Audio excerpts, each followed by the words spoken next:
Senhoras e senhores, a partir deste momento, nós damos início ao primeiro ciclo de palestras da Associação de Leigos do Imaculado Coração de Maria. Para a palestra com o tema Descristianização via Educação, nós temos a honra de convidar o Dr. Jean-Marie Lambert. Uma salva de palmas.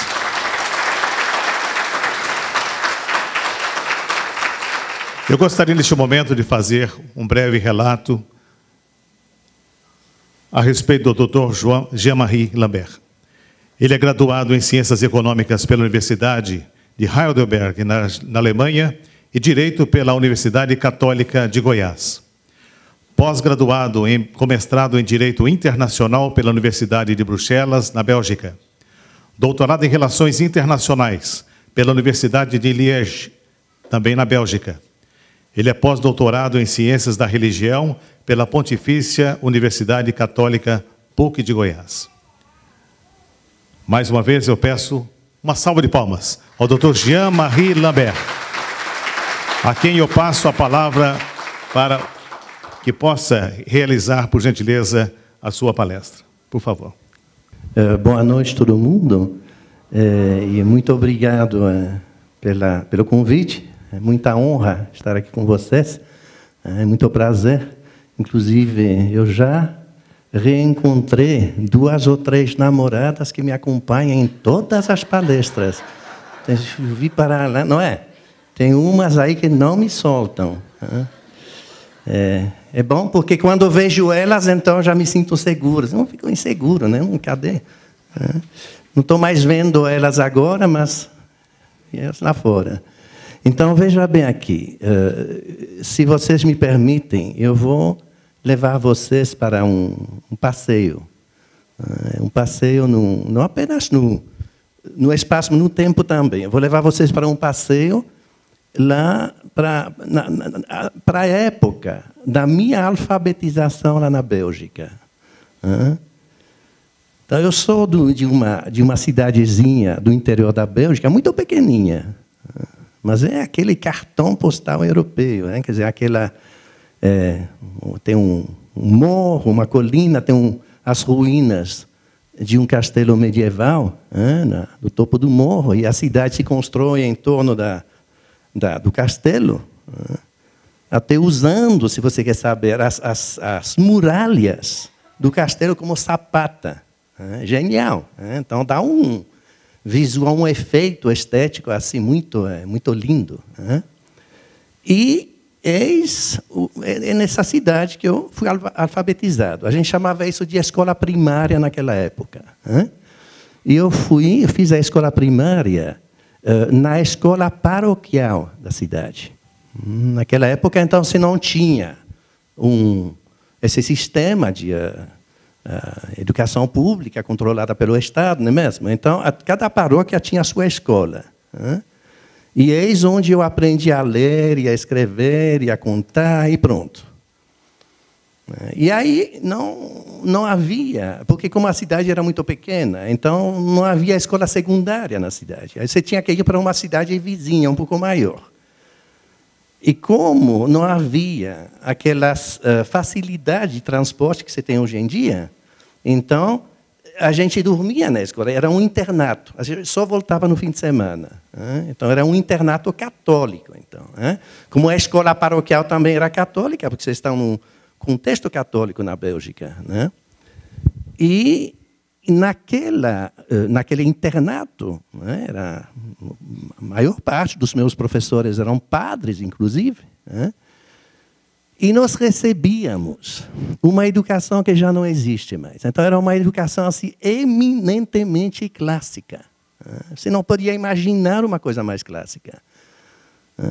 Era aquela educação clássica greco-latina. A gente traduzia os clássicos latins e gregos no original. Quer dizer, eu lembro, a partir dos 12 anos de idade, a gente começava a traduzir coisas como a Apologia de Sócrates, e Xenofontes, e Homero, Virgílio, Cícero. Então, era uma ginástica mental e tanto, viu, gente? E naquela naquele ambiente, nós adquiríamos aquela sólida visão aristotélica, realista do mundo. E era tipicamente um ensino voltado para, digamos assim, o alvo pedagógico do ensino era tipicamente o intelecto. Hoje em dia vocês têm esse ensino que trabalha muito os afetos, as emoções, o foro íntimo, não é mesmo? Vocês têm um ensino que trabalha a socialização, a funcionalidade social ou política. O ensino de hoje é quase uma espécie de quê, então? De ajuste psicológico da criança a uma determinada proposta política. Então, não havia nada disso naquela época. Como eu disse, o objetivo, o ensino, ele visava o aprimoramento intelectual. Ele visava, assim, como que eu vou dizer? A capacidade de recuo filosófico, não é mesmo? Então, era uma coisa bastante distinta do que vocês têm hoje. E eu lembro bem que a memorização era uma parte importante do ensino, que é uma parte que é um pouco desprezada hoje em dia. Mas naquela época, não. Nós tínhamos que decorar dados, fatos, datas, batalhas, derrotas, vitórias. Nossa, era um tremendo exercício de memorização. Porque o dia de hoje, gente,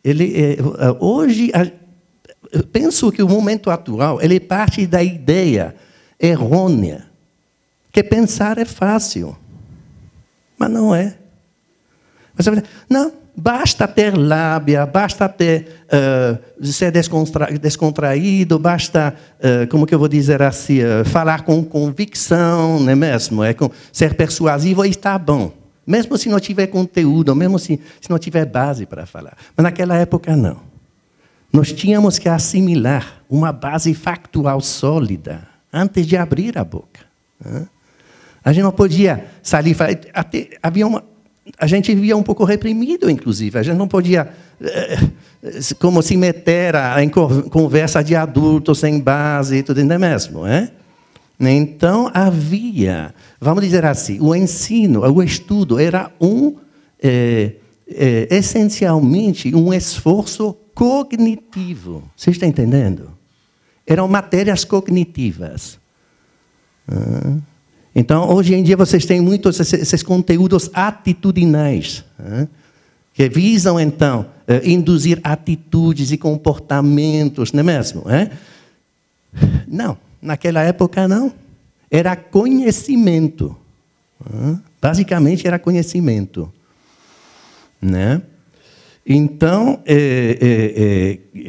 a gente estudava, sei lá, grego, latim, geografia, física, química, matemática, mas eram matérias cognitivas, fundamentalmente.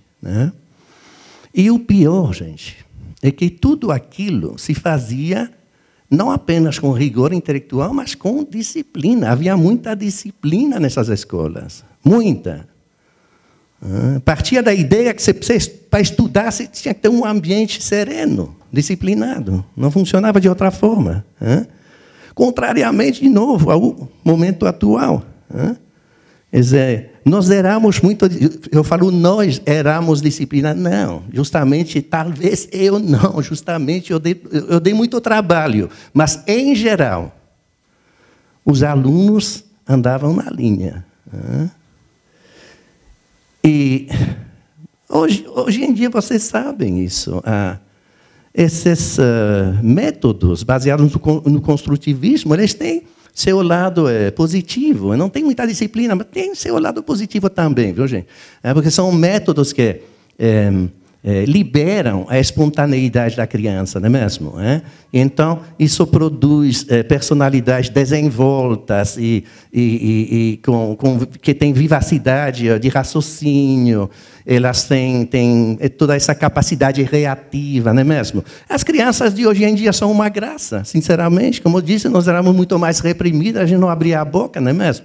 Então, é uma vantagem. Mas os métodos atuais, eles acabam pecando um pouco por superficialidade. Eles não se aprofundam como naqueles tempos, né? E uma coisa que vocês têm que entender é que toda essa ginástica mental, então, ela acontecia num referencial cristão, num quadro referencial cristão. Então, a mente se movia numa cosmovisão cristã. Então, para mim, desde pequenino, desde criança, sempre foi claro. Então, você tem uma ordem natural que, como que eu vou dizer, que reflete um projeto divino, não é mesmo? E para você entender o projeto natural, você tem que entender o projeto divino, e para entender a revelação, você tem que olhar para a criação, e vice-versa, e você precisa entender o livro da palavra, você tem que entender o livro das obras e tudo isso. Então, havia esse vai e vem da mente entre o céu e a terra, né? Entre a ordem natural e a ordem divina, né? Havia esse vai e vem entre a fé e a razão. Você está entendendo isso? Isso que é a genialidade, gente, do cristianismo. Não há, eu desconheço outra cultura, outra civilização, para articular fé e razão como a cristandade. E olhar lá que não é por falta de estudar, tá bom? Eu não estou falando sem base. Eu andei estudando outras culturas, mas você não acha isso, né? Não com essa perfeição, pelo menos. E é justamente isso o segredo de toda a história, de toda a civilização cristã. Porque você, para entender a ordem divina, você tinha que entender a ordem natural. Então, isso evidentemente gerou, digamos, um tipo antropológico, um tipo humano hiperatento às leis da natureza. Você está entendendo? Hiperatento às leis matemáticas, físicas, químicas, biológicas, não é mesmo?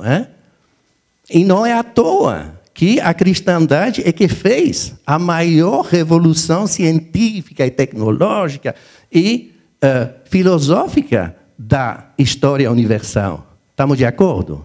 É porque, evidentemente, essa mecânica mental que estou descrevendo, ela produziu um ambiente propício para isso. Mas estou falando isso para você precisa entender o que a gente está jogando fora agora, tá? Com essa educação moderna. Você joga isso fora, essa base. É uma civilização que desaba. E pior que nós estamos indo para isso. Nós vamos chegar nisso daqui a pouco.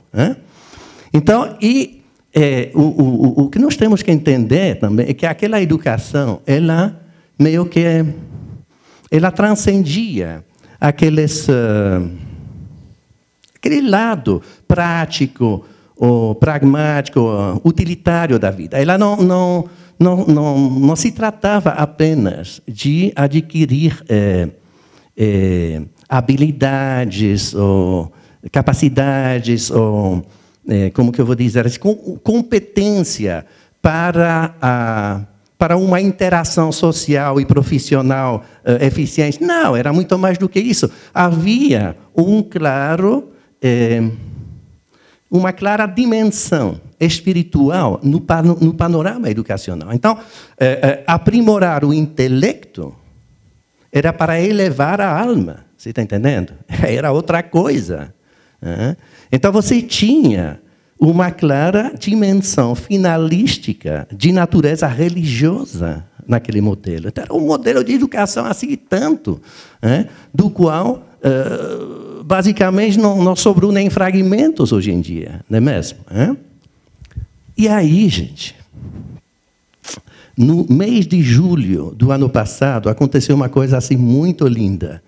Quer dizer, eu resolvi voltar para tirar férias lá na Bélgica, na minha terra natal, naquela cidade natal. Aí eu fui com minha esposa, nós passamos um mês aí na casa dos irmãos, mas foi assim, uma coisa muito especial, porque nós somos 5 irmãos. 2 ficaram na Bélgica e 3 se espalharam pelo mundo. Vocês sabem que é tradição europeia. A Europa é uma terra de emigração. Então, sempre tem o tio da África, outro das Américas, não é mesmo? Então, 3 se espalharam pelo mundo, 2 ficaram na Bélgica. E aí nós sempre fomos muito unidos e a gente se visitava, sempre tinha contato. Se visitava assim, vamos de 2 em 2, não era assim, mas fazia mais ou menos meio século que a gente não se reunia os 5 juntos. E aí, então, nós resolvemos fazer isso. Então, todo mundo vai voltar para a terra natal e a gente vai fazer um balanço da vida. E esses 2 irmãos que ficaram lá na Bélgica, eles fizeram uma coisa muito bem feita. Eles organizaram um jantar. Mas não é apenas um jantar entre nós 5. Não, era muito melhor. Quer dizer, chamaram os primos, chamaram os amigos de infância, que eu não via desde a época da alfabetização. Foi genial. Entendeu? Não apenas eles, também os filhos deles, os netos. Foi um momento muito, muito intenso na minha vida. E aí, como eu reencontrei todo mundo começou a convidar a gente. Você vem almoçar em casa, você vem jantar na minha casa, entendeu? É lógico que você some há 50 anos, você reaparece, todo mundo quer te dar de comer, beleza. Aí todo dia a gente tinha um almoço com consequências dramáticas, viu, gente? Do lado da barriga. Foi uns 2, 3 quilos. Porque os sabores da infância, é gostoso, você abusa, não é? Agora, o maior drama foi aqui em casa, na volta aqui em Goiânia, porque lá em casa ela implica com minha barriga. Aí ela me bota para fazer regime, não me dá mais nada de comer. Mas eu paro no pit dog escondido, viu, gente? Esse negócio está sendo gravado? Vai passar na internet? Não, você corta essa parte aí. Eu já escuto o zum lá em casa, que você vai ver. Então, você corta essa parte aí. Tá? Então, e o que me impressionou, gente, nesse ambiente, como eu disse, a gente estava na casa dos outros o dia todo. O que me impressionou é que a gente se movimentava num ambiente 100% ateu, completamente materialista. E isso me impressionou. Não, talvez não 100%. Os da minha geração ainda tinham essa herança, não é? Mas os outros não. Completamente ateu. Isso me impressionou. E você sentia claramente que não era para falar de religião, de Deus, não, seria socialmente inconveniente. Eu acho que causaria embaraço. Pronto. E eu não ia querer filosofar demais e tudo isso aí. Nessas horas você quer saber quem casou, quem nasceu, quem morreu, e fica por isso. Tá? Mas, claramente, Deus não era uma ideia bem-vinda nesse meio. E aí, então, eu quis rever aquela igrejinha da minha infância. Cheguei aí, eu quis abrir a porta, estava trancada. Falei, uau, está trancada. Mas naquela época a igreja ela vivia 24 horas. Você chegava a qualquer hora do dia, da noite, assim, tinha gente cantando, rezando, confessando. Era o tic-tac social da cidade, se você quer saber. Então, e de domingo em domingo, a gente ia lá, aquela reunião, toda a cidade se reunia na missa, e era o sermão do padre, e a gente saía balizado moralmente para a semana, voltava na outra semana. Era um mundo que funcionava muito bem, não, criminalidade zero, absoluta. Você está entendendo? Inclusive, a missa do domingo é onde começavam os grandes amores, onde começavam os romances, porque as moças vinham cheirosas, mostrar o vestido novo, e os rapazes iam apreciar, não é mesmo? Então, a coisa começava aí, havia muita inocência. E agora, então, essa igreja está fechada. Eu falei, mas o que aconteceu? Eu perguntei para meu irmão, por que está fechada? Não tem mais padre. De vez em quando vem um padre lá de onde que celebrar uma missa, mas é raro, você entendeu? Mas é mesmo. E aquela igreja de Saint-Remy, que é a cidadezinha vizinha, não é? Não, ela foi dessacralizada. Ele usou essa palavra, ele falou desacralizei. Eu não tinha entendido, eu demorei um segundo para cair na real. O que ele quis dizer é que a igreja não era mais igreja, ela tinha virado um salão para concerto de música clássica. E aí eu falei, e aquela igreja de Saint-André, então? Não, aquela virou uma biblioteca. Falou, mas não é possível, não tem mais igreja, que não tem mais padre, não tem mais cristão, acabou, não tem mais freguesia. Está entendendo? Se alguma coisa aconteceu. Eu saí 50 anos atrás de um ambiente cristão e eu volto num ambiente completamente ateu. Mas o que será que aconteceu no interregno?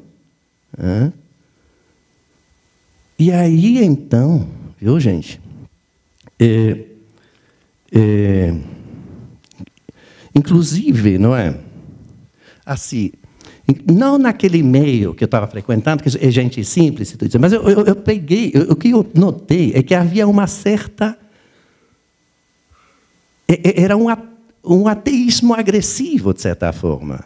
Porque, por exemplo, eu peguei uma entrevista na televisão, daquele cientista britânico, Richard Dawkins. Esse Richard Dawkins, ele é ateu, então ele nega a existência de Deus, e ele escreve livros para provar que Deus não existe. Tudo bem. Aí ele dava uma entrevista. Mas o que eu notei é que ele falava de Deus com raiva, caramba. Então, por exemplo, eu tenho um irmão que se fala ateu, mas ele é psicologicamente neutro, ele não agride. Mas esse daí não, ele tinha raiva de Deus, dá para sentir na entrevista. E aí até você começar a se perguntar, mas como esse homem diz que Deus não existe e ele tem raiva de uma coisa que ele diz que não existe, como que pode? Aí então, aí que você chega à conclusão, mas de repente, então, não é ele que está falando pela boca dele, é alguém que tomou conta da cabeça dele, e esse alguém sabe que Deus existe e não gosta de Deus, não é? Você está entendendo? Aí você leva a coisa para o plano espiritual, não é mesmo? E porque você tem que perguntar, num caso desse, você fala, mas se Deus é o problema, assim, mas então que diabo será a solução?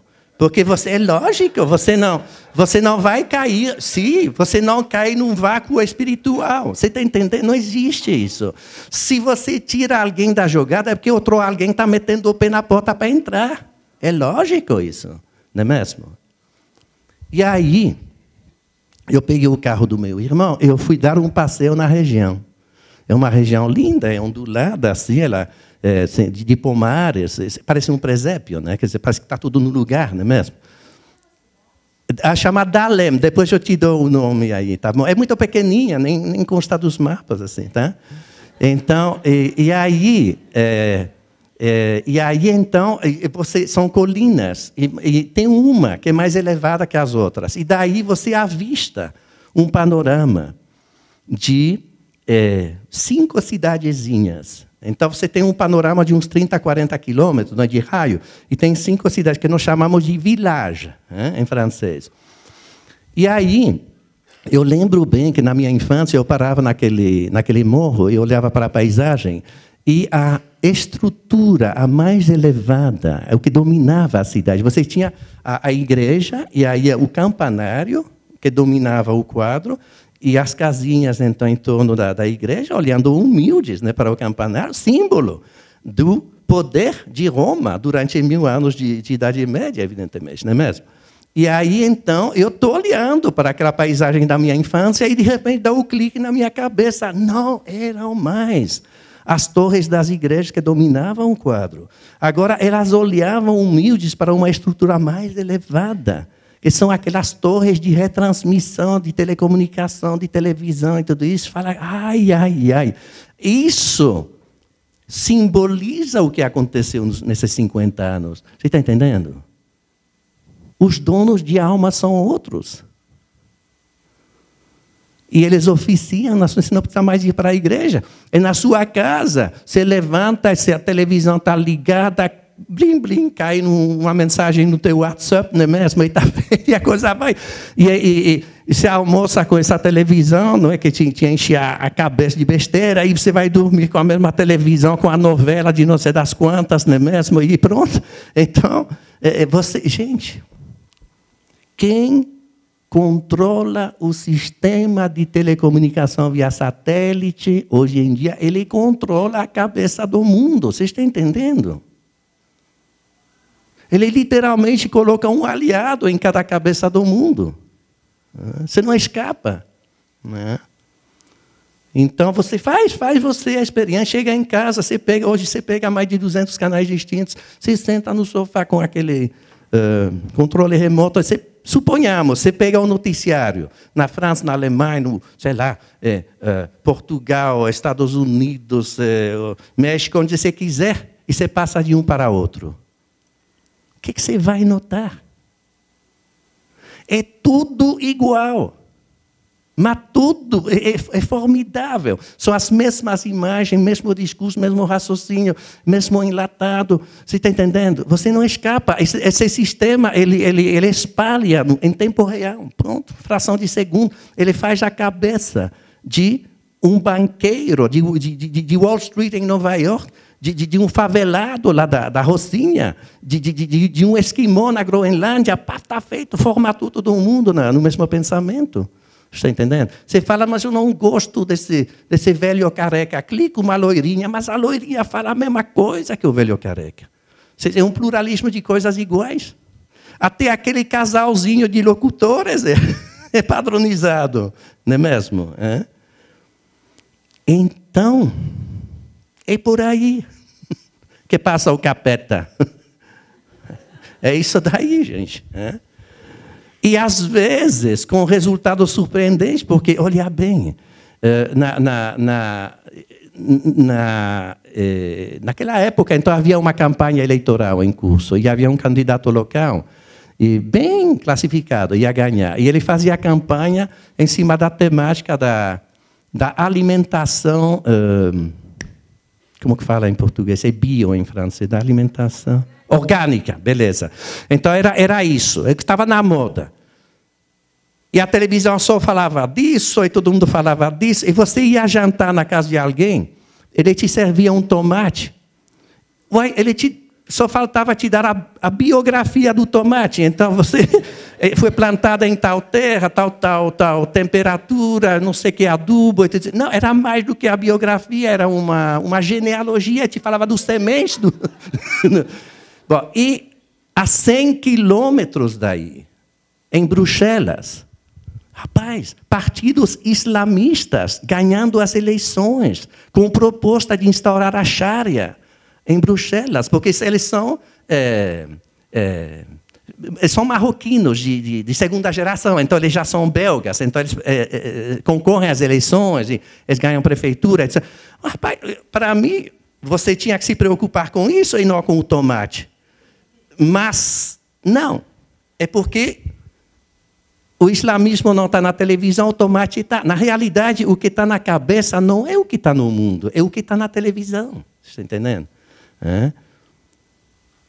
E aí, então, eu quis rever aquela escolinha onde eu fui alfabetizado.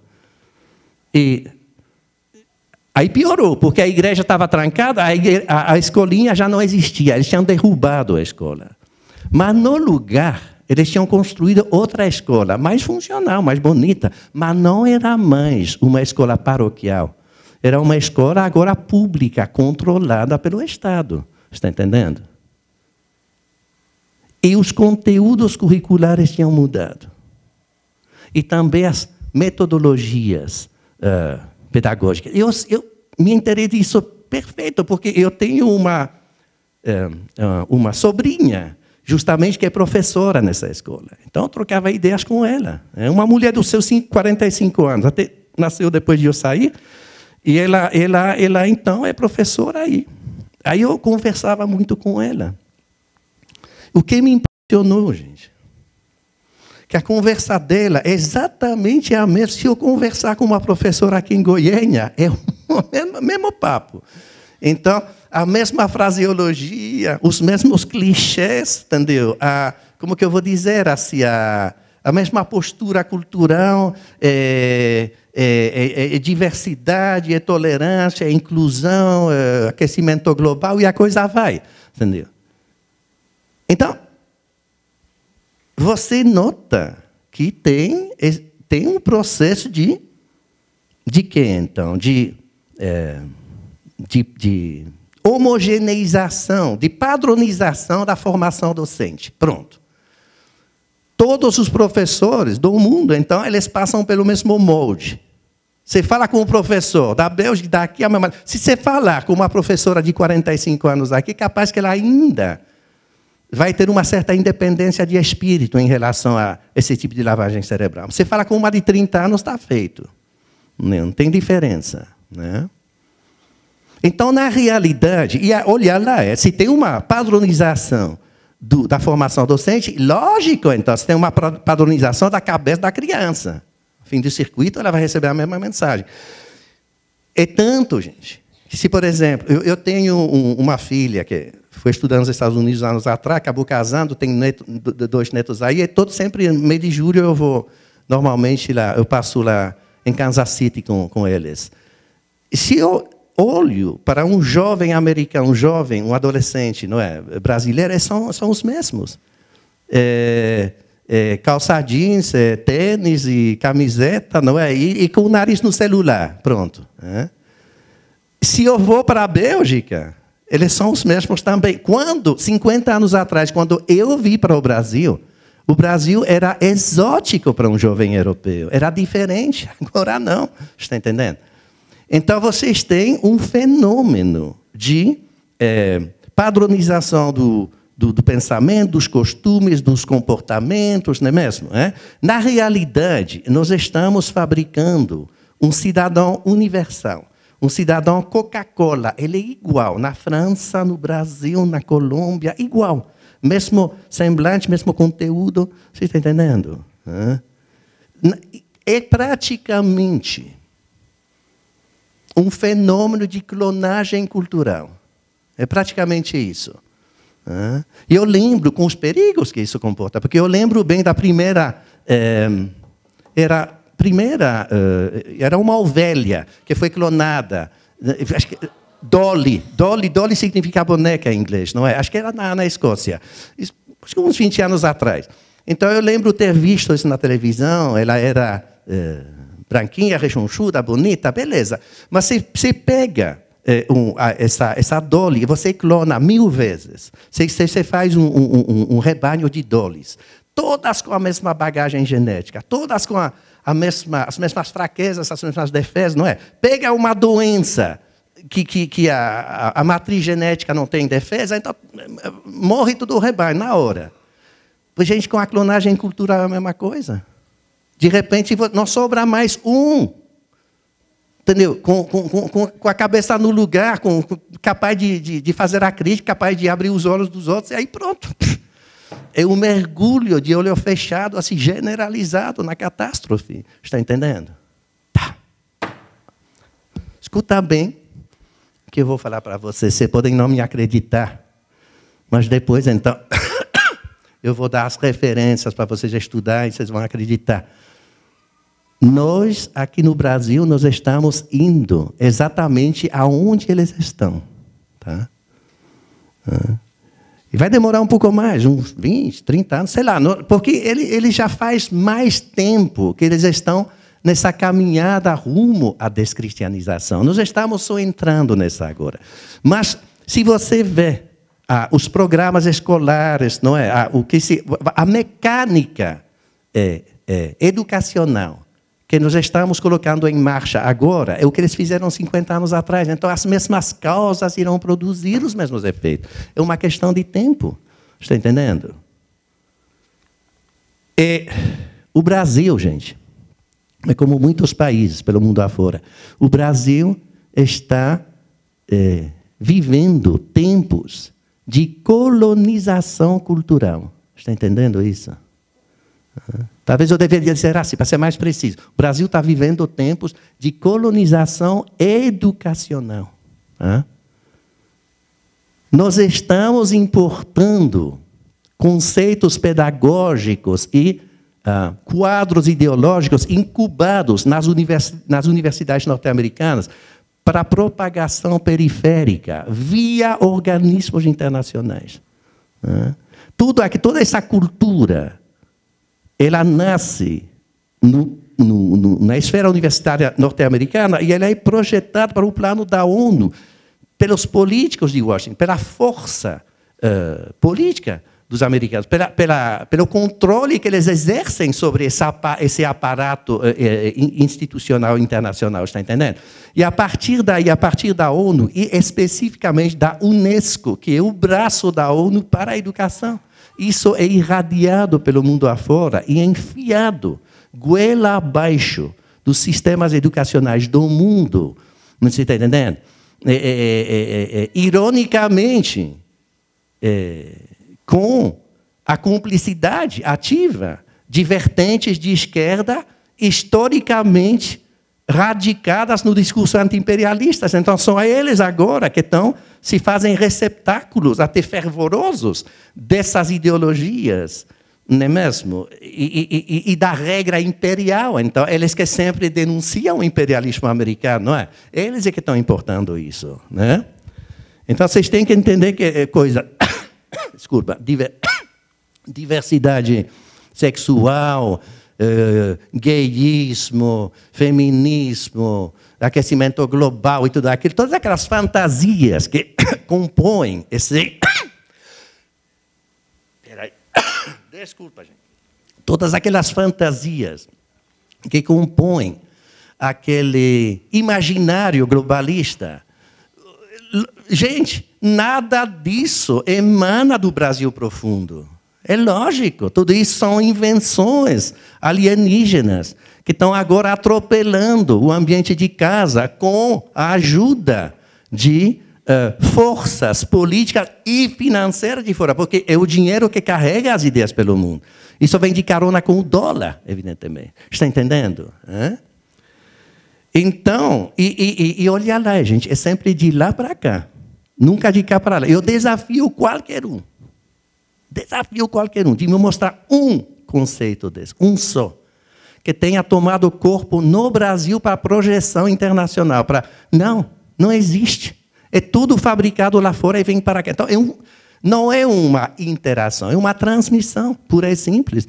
É um fenômeno de colonização. Você está entendendo? E hoje, como ontem, você tem índio para vender a alma em troca de espelhinho. Só que o índio de hoje, então, ele vai ser um PhD em psicologia, ele vai ser um doutor em psicopedagogia, uma coisa desse tipo, mas entre da coroa portuguesa à Unesco, nada mudou na essência. É o mesmo fenômeno. É um fenômeno de colonização. Tá? Agora, o ajuste do Brasil tinha que acontecer. O ajuste do Brasil, o ajuste do sistema educacional brasileiro. Vamos dizer assim, a geopolítica educacional internacional, ou seja, o ajuste da educação brasileira, a matriz Unesco. Isso implica, evidentemente, o confisco do aparato educacional nacional pelas forças brasileiras que comungam com esse projeto, com essa ideologia. Você está entendendo? Né? Isso aconteceu no fim da década de 1980. Naquela época da Constituinte. É para esse momento que vocês têm que voltar, para entender os rumos atuais da educação. Porque esse confisco, ele nasce de uma aliança entre o associativismo docente. Então, as associações docentes da época, elas vão se aliar com sindicatos e partidos de esquerda. Estou pensando aqui na CUT, PT, PCdoB, tudo isso. Eles vão se aliar meio que para confiscar a Assembleia Constituinte e produzir a Constituição dos seus sonhos. E, entre intrigas e barganhas negociadas, então, a Constituição ela acabou incorporando os fundamentos de uma ditadura cultural que as vertentes de inspiração marxista chamam de gestão democrática da educação. Essa expressão ela foi cair na Constituição. E em cima, então, desse princípio é que se constrói esse confisco pelas esquerdas do sistema educacional. Então, você fala assim, não, mas gestão democrática do ensino, mas que beleza, é sedutor, não é? Porque o povo que vai administrar isso quer nada. Você tem que decriptar, então, a coisa. E ver quem está e quem está fora, quem está dentro, quem está fora dessa democracia proposta. E aí, então, você só vai reencontrar justamente as vertentes de esquerda, que vão se apropriar do sistema educacional para tocá-lo, então, a sua maneira, digamos. Mas em detrimento dos pais, das famílias e da nação. É literalmente isso. Eles se apropriaram do aparato. E o ajuste, então, do sistema educacional, digo, essa matriz UNESCO, essa matriz internacional, ela vai passar por essas políticas públicas dos últimos anos. E ela passa por várias leis básicas. Então, você tem as leis de diretrizes de base, não é? Você tem os planos nacionais de educação e tudo aquilo. E o último desses documentos é a tal de Base Nacional Comum Curricular, a BNCC, que foi aprovado o ano passado e que merece assim, toda a atenção do mundo, porque ela agora já é obrigatória em todas as escolas do Brasil, rede pública, privada, você não tem escapatória. A partir de agora, todas as crianças do Brasil, todas as cabecinhas serão torneadas de acordo com os princípios dessa base curricular. Tá? Então, vale a pena olhar para ela. Você vê o negócio, essa base, ela é como a cereja do bolo. Ela é meio que ela condensa todo o substrato ideológico do globalismo. Ela consagra como que 20 anos de avanços globalistas e 20 anos de recuos nacionais. É mais ou menos isso. E aí você olha para esse texto, né?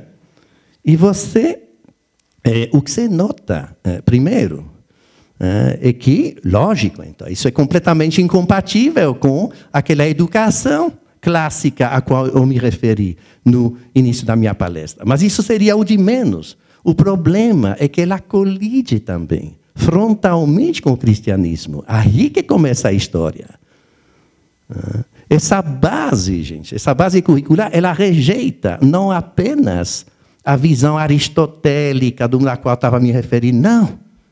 Ela rejeita também, por exemplo, os pressupostos bíblicos sobre a pessoa, sobre a natureza humana, sobre a vida, sobre a morte. Você está entendendo? E ela propõe formas diametralmente opostas de se relacionar com a vida. Então, se eu quiser, vocês vão ter que perdoar meu simplismo, eu tenho que passar ideias em 10 segundos. Mas, com o perdão, então, do simplismo, essa base curricular, ela transforma a escola em linha de montagem de cabeças politicamente corretas. É isso que ela faz. tá? Ela transforma a sala de aula em fábrica de eleitores petistas. Tá? Estou sendo mais simplista ainda, mas é por aí. Toda essa geração vai votar na esquerda, com certeza. Para ser um pouco mais sofisticado, eu diria que essa base curricular, ela propõe uma dogmática ateia, onde a matéria explica a matéria sem intervenção divina. Quer dizer, ok, ela tira Deus da jogada, ela tira Deus da cabeça das crianças. Aí os defensores vão falar, não, é verdade. Essa base curricular, ela está de braços abertos para todas as formas de espiritualidade, para o cristianismo também. Aí que está a jogada. Porque o truque é esse, gente. Eu vi essa base curricular, essa BNCC, você tem o equivalente lá na Bélgica. A minha sobrinha me mostrou. Ele chama tronco comum. Ele aplica o mesmo princípio. Você olha para a americana, que é o Common Core, ele aplica o mesmo princípio. Isso é um fenômeno internacional. Então, jamais a base te fala abaixo o cristianismo. Não faz isso. O que ela faz é diluir. Quando eu falo que ela tira Deus da jogada, é nosso Deus judeu-cristão que ela tira da jogada. Está entendendo? Então, ela não te fala, não proíbe a criança de... Não. Ela simplesmente dilui o nosso conceito judeu-cristão de Deus num sem número de configurações religiosas alternativas. Está entendendo? Então, ela trabalha por igualitarismo religioso. Ela constrói uma indiferenciação religiosa. É isso que ela faz. Não é mesmo? Então, no total, ela acaba assim. Ela nivela todas as religiões por baixo. Está entendendo? Quem faz isso, por exemplo, você pega a ideologia LGBT, gay, tudo aquilo, eles não te falam que eles são contra a família. A finalidade é desmontar a família, mas a gente fala assim, não, nós queremos assim, modelos alternativos. Então, você dilui a família num sem número de modelos. Então, se tudo é família, nada mais é família, você destrói a família. Você faz isso com a religião também. É o mesmo princípio. É o multiculturalismo. Você coloca tudo no mesmo pé de igualdade, está entendendo? Então, cristianismo e macumba é uma coisa só, e o yoga também, as filosofias orientais, está entendendo? Então, no total, sim, tira Deus da jogada. É como se você pega um marciano de outro planeta. Esse marciano, ele não sabe o que é terráqueo. Ele não tem noção. E você vai explicar o futebol para esse marciano. E futebol você não pode usar as mãos, você só pode usar os pés. Então você não vai falar de mão, você vai falar de pé, você vai falar como chuta, como dribla. No fim da explicação, o marciano vai achar que terráqueo não tem mãos. Você está entendendo? É a mesma coisa, se você tirar Deus da escola, então ele vai achar que Deus não existe no final da formação. Entendeu? O truque está nisso. Você está entendendo? Bom, não é apenas os conteúdos doutrinários que causam problemas, são os métodos pedagógicos também, as metodologias. É a forma de você colocar esses conteúdos doutrinários na cabeça da criança, o veículo pedagógico. Essa base curricular, ela fundamentalmente se baseia na psicopedagogia. Fundamentalmente é isso. Né? E essa ciência da psicopedagogia, o centro irradiador, o principal, é a Universidade de Columbia, lá nos Estados Unidos, em Nova York. Então, você visita esse centro. Visita, não, você tira na internet, você tira a produção, não é mesmo? Científica. O que você vai notar? De novo, você cai num ambiente 100% ateu, 100% materialista. Então, para essa turma, gente, o mundo ele é feito de átomos e vácuos. Pronto, e a morte é uma catástrofe biológica, não tem nada depois disso. Beleza? Então, lógico que nesse conceito não tem alma, por exemplo, não tem espírito. Não tem dimensão espiritual. Então, a única coisa que o homem, nesse conceito, olha bem o que eu vou falar aqui, o homem ele se reduz a um corpo e um cérebro interagindo por um sistema nervoso. Não tem outra coisa. Então, a única coisa que você tem para educar é isso, é um corpo, um cérebro, um sistema nervoso. Se não tem, tentar educar qualquer coisa além disso, é você perder seu tempo com absolutamente nada, porque nada existe além disso, não é mesmo? Então, isso, caricaturalmente, reduz um pouco a educação à conversão de input sensorial ou psicológico em output comportamental. Está entendendo? Uma coisa muito próxima à programação informática. Então, a educação ela seria um pouco a exposição sistemática das mentes e dos sentidos a determinados estímulos externos, sejam psicológicos, visando induzir determinados tipos de comportamento, tentando induzir um determinado resultado comportamental. Está entendendo? O que reduz, basicamente, a criança é um mecanismo de conversão, de estímulos externos em resultados comportamentais. Eu estou sendo caricatural, tudo bem, porque eu tenho que fazer isso num minuto. Mas a base é essa. Você está entendendo? Então, isso, de certa forma, transforma a sala de aula em laboratório de psicologia behaviorista e transforma a criança em ratinho de laboratório. Inclusive, com consequências dramáticas no plano como que eu vou dizer, do livre-arbítrio, que é um conceito tão central no cristianismo, porque você, de repente, então a criança ela se torna uma espécie de produto passivo desses métodos. Você está muito longe daquela autonomia intelectual que aquela educação produzia naqueles tempos na Bélgica. Estamos de acordo? Então, para resumir o drama, escuta bem, essa base nacional curricular comum, ela é bidimensional. Ela tem uma dimensão cognitiva clássica, então vai ensinar geografia, matemática, até aí tudo bem, mas ela tem também uma dimensão valorativa, está entendendo? Que visa, então, induzir valores políticos, atitudes, comportamentos, não está entendendo? Ela se baseia no conceito de, olha bem o que eu vou falar aqui, a educação integral, é o termo que ela usa. Por que ela usa? Justamente para dizer que o alvo pedagógico não é apenas o intelecto, são os afetos, não é? São as emoções e tudo isso. Então, todo regime totalitário faz isso. Era assim na União Soviética, assim em Cuba. Aqui no Brasil, antes da Segunda Guerra Mundial, havia um movimento fascista que simpatizava com as ideias do Hitler, não é mesmo? Com o nazismo. Esse movimento era liderado por Plínio Salgado. E esse movimento se chamava integralismo. Você está entendendo? Então, é isso a educação integral.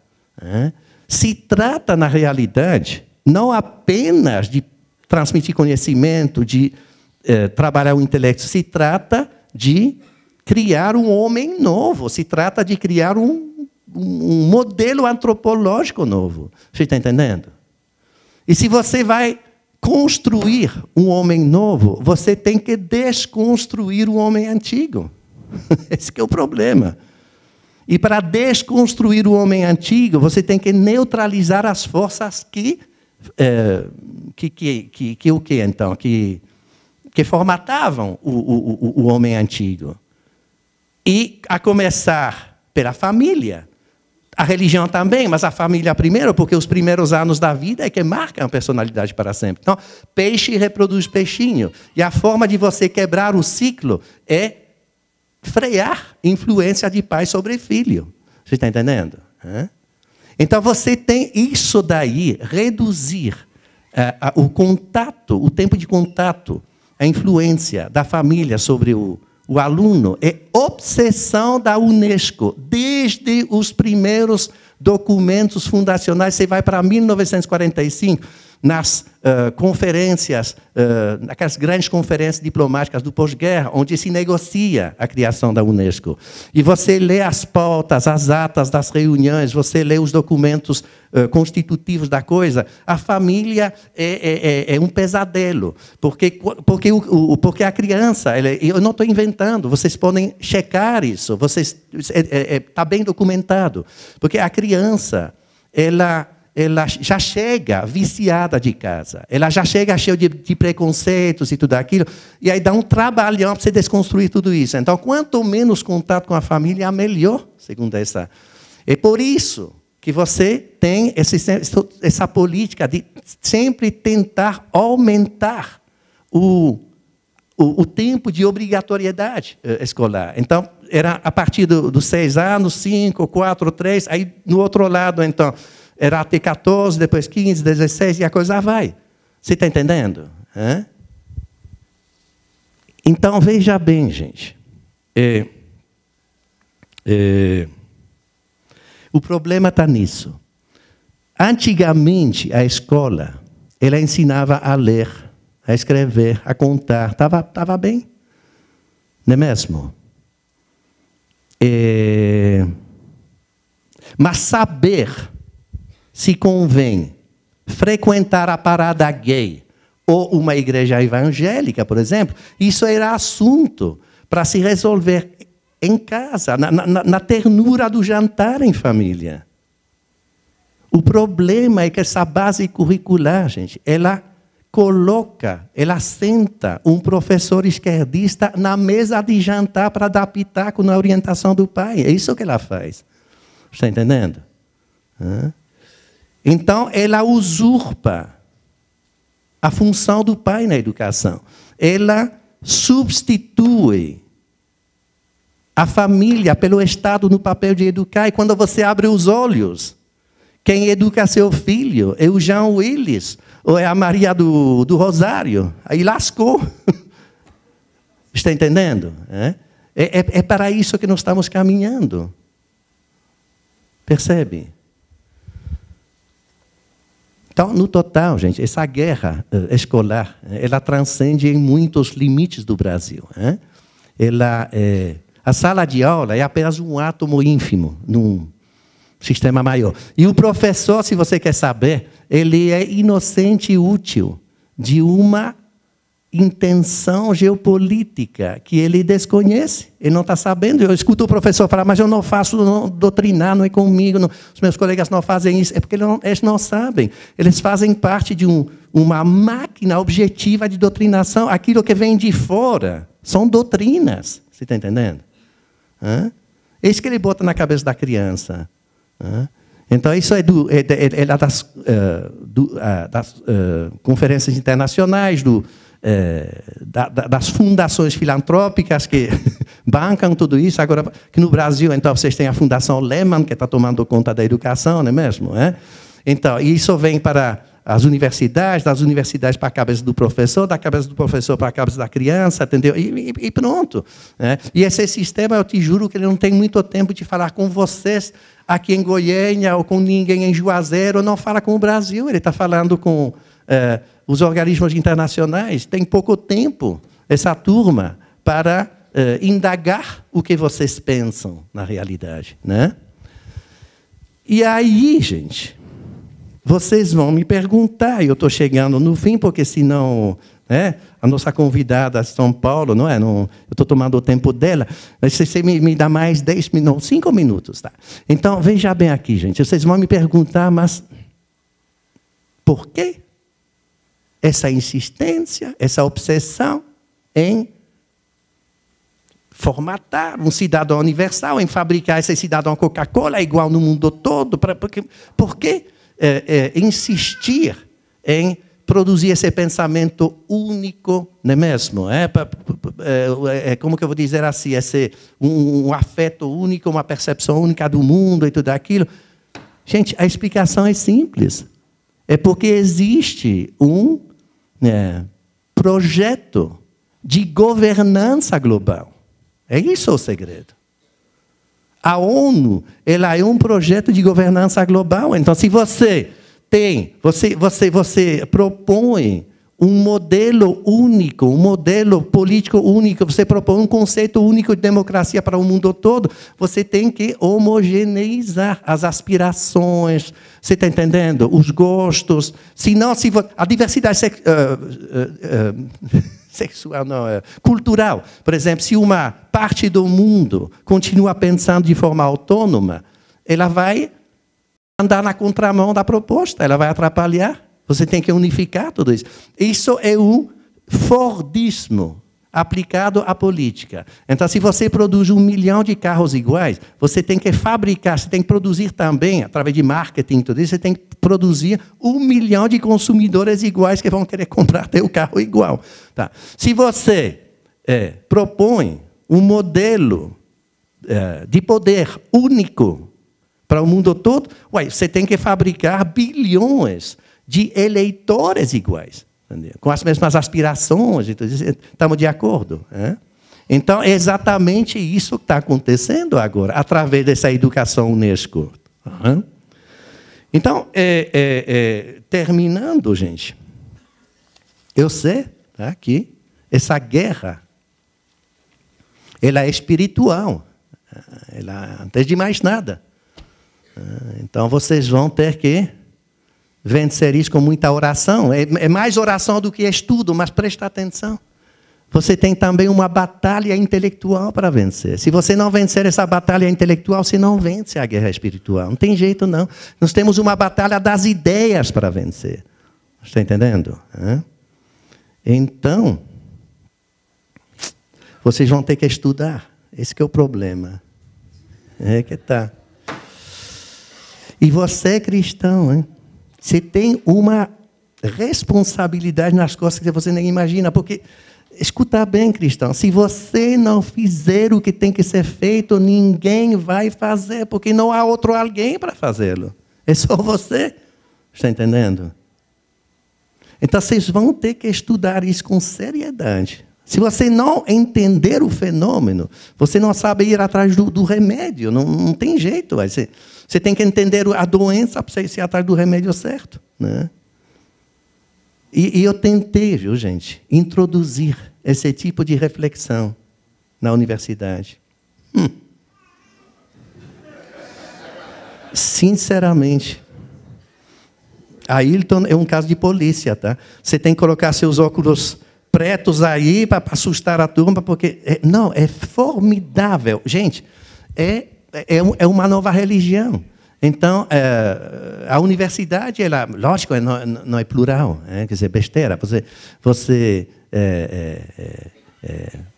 Como que eu vou dizer assim, homossexualismo e feminismo e tudo aquilo, isso é virtude. Aí, então, homofobia e sexismo, isso é pecado. Aí, então, meu discurso, por exemplo, aqui, chama isso de discurso de ódio. É um conceito muito perto da blasfêmia, você está entendendo?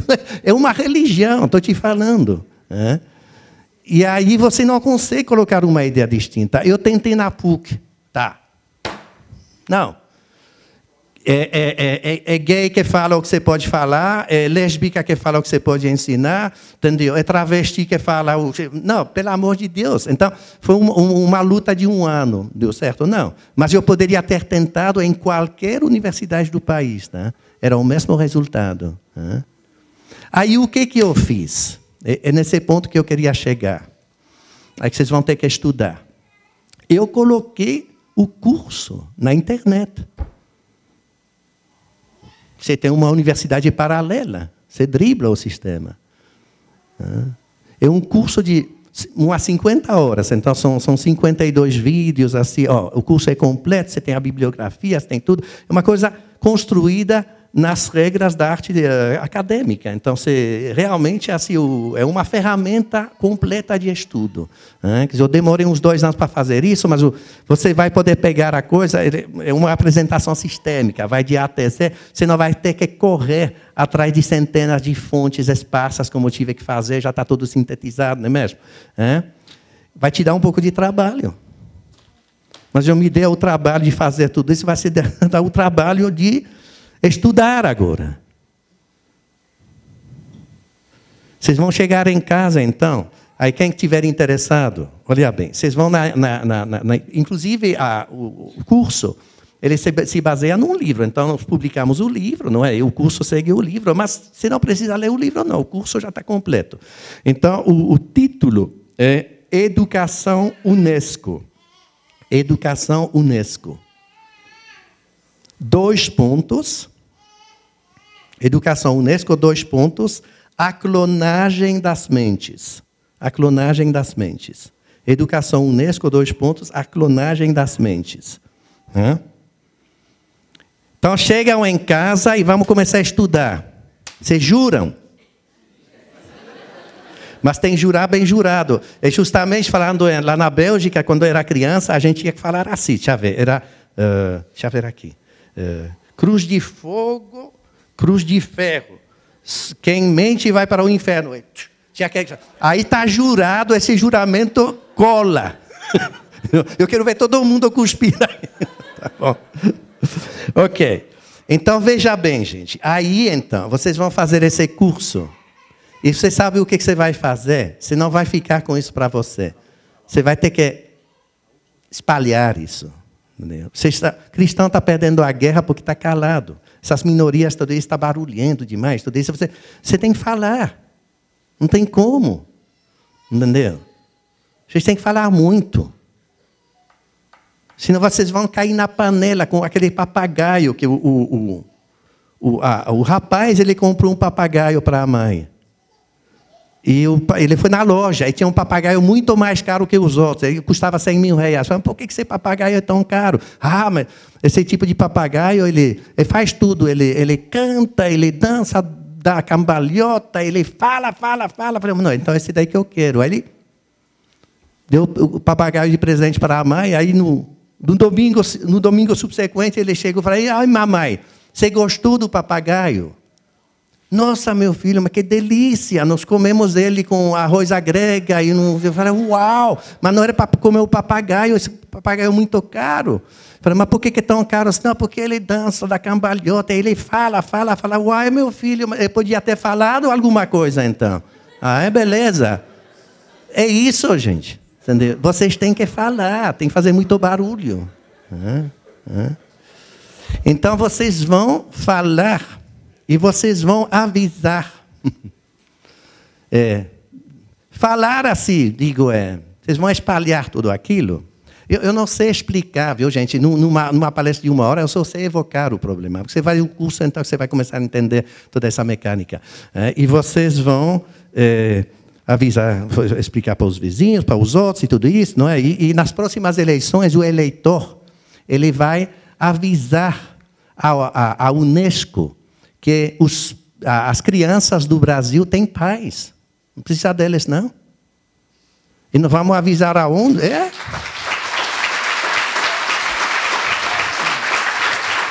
isso.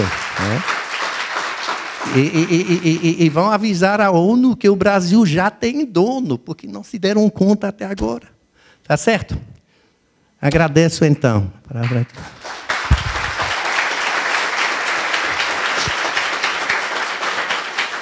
Falando nisso, só um minutinho aí, porque a Fernanda, ela é uma pessoa bem especial na minha vida, porque eu estava até explicando para ela. Até uns 5 ou 6 anos atrás, eu não entendia esse fenômeno.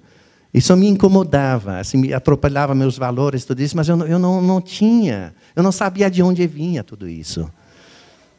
E eu peguei umas briguinhas na PUC, entendeu? Com a coordenação do curso de Direito e tudo isso. Eles querem te mandar falar coisa que você não quer falar, e você não pode falar o que você quer falar e tudo isso. Acabei brigando um pouco. E um aluno, ele se deu conta disso. E aí ele me chegou para mim e falou, professor, pega esse vídeo lá, você entendeu? Que explica um pouco as coisas. E era um vídeo da Fernanda. E quando eu escutei esse vídeo, então ela estava fazendo essa análise dos mecanismos de adoção decisórios lá na ONU, não é, na quarta conferência da mulher de Pequim, não sei o quê. E aí eu escutei ela e falei assim, caramba, desta vez eu te peguei, capeta. É por aí então que você passa. Né?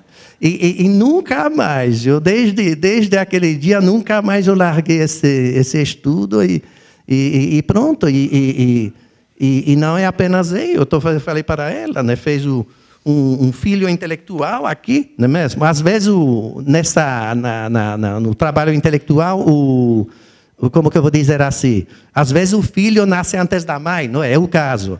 Então, ela fez um filho intelectual, e esse filho aqui já reproduziu netos e bisnetos e tudo, e a coisa vai. Está entendendo? Então, por aí, é para fazer muito barulho, é fazer o que ela fez. É você colocar a coisa na internet e dar resultado. Tá bom?